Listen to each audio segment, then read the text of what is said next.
My name is Clara May Johnson. The day that changed everything wasn't marked on any calendar, and nobody else seemed to notice anything special about it.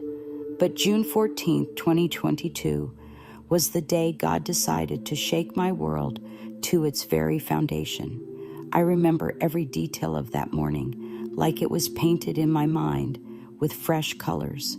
I woke up earlier than usual, around 5:30 a.m., when the summer sun was just starting to peek over the horizon. Something felt different in the air, like the kind of stillness that comes before a big storm. Looking out my bedroom window, I noticed an unusual greenish tint to the sky. It reminded me of the color of the stained glass windows at our little Baptist church down on Mason Street, where I'd been attending services every Sunday for the past 40 years. My small house on Cedar Lane wasn't much to look at, just a modest 2-bedroom place with peeling white paint and creaky floorboards that had seen better days. But it was mine, paid for with 30 years of careful saving and more than a few sacrifices. The garden out back, though, that was my pride and joy. Every morning, I'd thank the Lord for giving me that little patch of earth where I could grow my vegetables and flowers. That morning, I went through my usual routine: a cup of black coffee, 2 pieces of dry toast, and 15 minutes with my worn Bible. The pages were dog-eared and marked with yellow highlighter, coffee stains, and tears from both good times and bad. My husband James, God rest his soul, had given me that Bible on our wedding day back in 1975. He'd passed on 5 years ago, leaving me alone but not lonely. I had my faith, my garden, and my memories. After breakfast, I pulled on my gardening clothes, an old pair of jeans, my favorite faded blue t-shirt with a butterfly print, and my trusty gardening apron with pockets full of seeds and tools. The weather report said it would be hot later, so I wanted to get an early start on planting my new batch of tomato seeds. I've been saving up to buy these special heritage variety seeds that old Mr. Peterson at the garden center said would grow the sweetest tomatoes I'd ever tasted. The morning dew was still clinging to the grass when I stepped outside. My neighbor Martha was already up, watering her roses. She waved from across the fence, and I waved back. Martha and I had been neighbors for 23 years, sharing garden tips, recipes, and life's ups and downs. She'd been my rock after James passed, bringing over casseroles and sitting with me during those long, quiet evenings when the house felt too empty. "Beautiful morning, isn't it, Clara?" Martha called out. "Though that sky looks mighty strange." I nodded, looking up again at that peculiar green tint. "Sure does, Martha. Never seen anything quite like it." As I knelt in my garden, the rich smell of earth filled my nostrils. There's something holy about good soil. It reminds you that God made us from the same stuff, that we're all connected to this earth in ways we sometimes forget. I had just finished digging the first row for my tomato seeds when I felt an odd sensation in my chest, like butterflies, but heavier, more insistent. I tried to ignore it at first. After all, I had work to do. But within minutes, that flutter turned into a vice grip around my heart. My breathing became shallow and quick, like I was trying to suck air through a straw. The trowel slipped from my fingers, and the precious seeds scattered across the dark soil. I remember thinking, what a waste of good seeds, before everything started to spin. The last thing I saw before I collapsed was that strange green sky, now seeming to pulse with an otherworldly light. As my knees buckled and I fell back onto the soft earth, a thought flashed through my mind. Is this how it ends, Lord? In my garden alone? But I wasn't alone for long. What happened next was more real than anything I've ever experienced, though some folks might have trouble believing it. As my physical body lay there in the garden, My spirit, my very soul, began to drift away. It wasn't scary, at least not at first. It felt like floating in a warm bath, peaceful and light. I saw a bright light ahead, more beautiful than anything I'd ever seen on earth. It was like looking into pure love, if love could shine like the sun. Other souls were floating up toward it, each one glowing with their own inner light. I recognized some of them, though I can't explain how. They were moving upward, drawn to that heavenly brightness, like moths to a flame, but with purpose and joy instead of blind instinct. That's when things changed. Instead of rising up with the others, I felt myself being pulled downward. The warmth disappeared, replaced by a cold that went deeper than any winter chill I'd ever known. It was the kind of cold that freezes your very thoughts. The light above grew smaller and dimmer as I descended into darkness. Lord, I tried to cry out. I've lived a good life. I've been faithful. I've tried my best. But no sound came from my spiritual lips. The darkness seemed to swallow my prayers whole. The descent felt endless, like falling down a well that had no bottom. The air grew thick and sulfurous, making me think of the matches we used to light at church.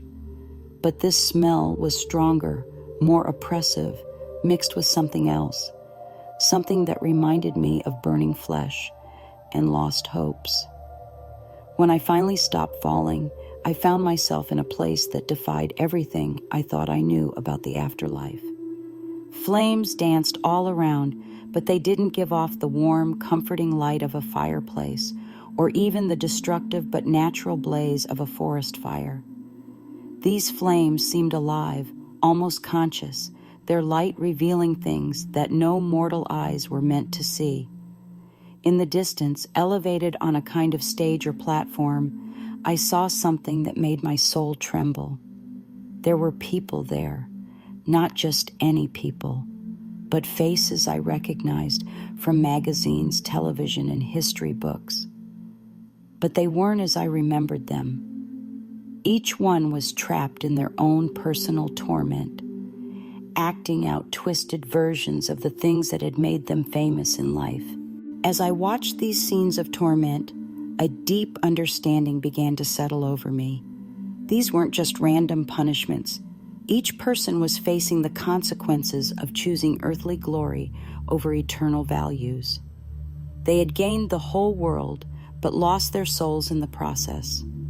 Just when I thought I couldn't bear to watch anymore, everything changed. The flames parted like a curtain, and a figure of pure light stepped through. I knew immediately who it was, Jesus Christ himself, but not as I'd seen him depicted in church paintings. This was the living Lord, his presence so powerful it made everything else fade into insignificance. He reached out his hand to me, and his voice, when it came, was like music and thunder combined. "Clara," he said, "you have seen what becomes of those who chase worldly success at the cost of their eternal soul. But you, my daughter, still have work to do on earth. You have light within you that others need to see. Your poverty is not a curse, but a blessing. It has kept your spirit pure when material wealth might have corrupted it." His words filled me with a peace I had never known before. "Show others the power of love and patience," he continued. "Teach them that true wealth isn't counted in dollars, but in acts of kindness. Your struggles have not been in vain. They have prepared you for this purpose." The light grew brighter until it consumed everything. But before Jesus' face faded from view, he shared one last message. "Remember, Clara, every small act of love ripples through eternity. Your simple life has more value than all the riches of those you saw suffering. Go back and share this truth with others. When I opened my eyes, I was lying on my back in the garden, with Martha kneeling beside me, her face etched with worry. "Clara, Clara, can you hear me? Hold on, the ambulance is coming." Her voice seemed to be coming from very far away, but I felt completely at peace. Even as the paramedics lifted me onto a stretcher, I couldn't stop smiling. At the hospital, Dr. Anderson told me I'd had a severe heart attack. "It's a miracle you survived," he said, shaking his head as he reviewed my charts. "By all medical logic, you should have died out there in your garden." I just smiled, knowing it was more than mere luck that had brought me back. The doctors kept me in the hospital for a week, running tests and adjusting medications. During that time, I had plenty of opportunity to reflect on what I'd experienced and what it meant for my life going forward. I thought about all the years I'd spent feeling sorry for myself because I didn't have much money. How many hours had I wasted sitting in front of the television, watching shows about rich and famous people living their glamorous lives? How often had I complained about my small house, my old clothes, my simple food? The vision of those tormented souls had shown me just how meaningless all that was. But it wasn't enough to simply stop complaining. I needed to actively embrace my purpose. Jesus had told me I had light to share with others, and I intended to do just that. As soon as I got home from the hospital, I started making changes. The first thing I did was get rid of my television. Martha thought I was crazy, but I explained that I needed to focus on more important things. Instead of watching TV, I started spending my evenings reading my Bible with new understanding and working on crafts I could give to others. I expanded my vegetable garden, not just for myself, but to share with neighbors and the local food bank. Every time I knelt in the soil now, I remembered both my collapse and my resurrection, and it made the work feel sacred. I started teaching the neighborhood children how to grow things, sharing not just gardening knowledge, but the spiritual lessons I'd learned about patience, nurturing, and faith. My small Social Security check still didn't leave much room for extras, but I found that I needed less and less. When you've seen the hollow suffering of those who chased wealth and fame, it becomes easier to appreciate simple pleasures: the taste of a fresh tomato, the smell of rain on warm earth, the smile of a child learning to plant their first seed. I started a prayer and support group for other elderly folks in the neighborhood who were struggling to make ends meet. We met every Wednesday afternoon in my little living room, sharing coffee, homemade bread, and stories of God's faithfulness. Sometimes we cried together over our hardships, but more often we found ourselves laughing and praising God for the simple joys we discovered when we stopped focusing on what we lacked. The part-time job at the local sewing workshop came as a surprise blessing. I'd always been good with a needle and thread, and now I could use that skill to help support myself while making clothes for children in need. Every stitch became a kind of prayer. And I often thought about how Jesus had said that even small acts of love ripple through eternity. 2 years have passed since that extraordinary day in my garden. My house is still small, my clothes are still old, and my budget is still tight. But my heart is so full of joy and purpose that I sometimes feel it might burst. When my grandchildren visit now, I don't just entertain them. I teach them the truth I learned in my glimpse of eternity, that a life rich in love is worth more than all the fame and fortune in the world. Sometimes on quiet evenings, I sit in my garden and watch the sun set. The sky often takes on beautiful colors, but I've never again seen that strange green tint from that fateful day. Still, I know what I experienced was real. The memory of those tormented souls serves as a reminder of what truly matters: while Jesus' words continue to guide my daily life. I'm no longer afraid of being poor. How can I be when I know that my simple life, lived with love and faith, has more value in God's eyes than all the wealth of Carnegie or the fame of Monroe? Every morning when I wake up, I thank God for another day to share His light with others.